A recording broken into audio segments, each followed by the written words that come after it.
Welcome back to the IBSP. Here's your host, Foxy New. Andy Ruiz gets saved, and look, let's break it down honestly and objectively as possible. And Andy Ruiz Jr. gets saved with a majority decision draw against Jarrell Miller. And when you see the fight, it was, in Andy Ruiz's favor slightly early, but eventually Jarrell Miller took over and pretty much outworked Andy Ruiz Jr. And look, I don't really have an issue other than the fact that everyone saw Andy Ruiz Jr. lose that fight. Jarrell Miller, if somehow he would have clearly lost, everybody would have been screaming robbery the other way and it was a draw. Everybody would have been outraged. Everybody would have been mad. We all know that Jarrell Miller won the fight.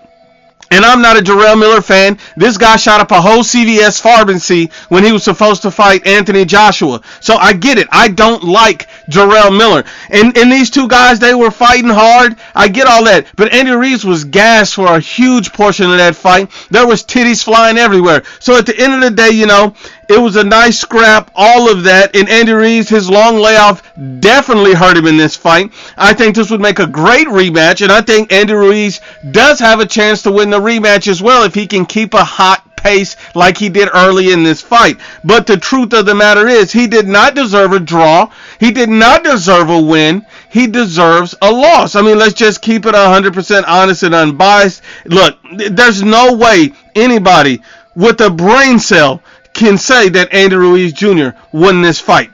If you believe Ruiz won the fight, you're clearly biased, or you didn't watch the fight. It's one or the other, because anybody with an actual brain knows that Jarrell Miller won the fight.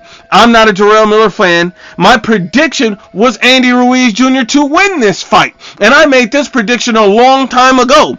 So the fact that Andy Ruiz came in here, dropped the ball, and Miller won, but they end up giving this man a majority draw, it's like they're afraid to give Jarrell Miller a win. It's like they're afraid to do the right thing. Make it make sense. Andy Ruiz Jr. got saved.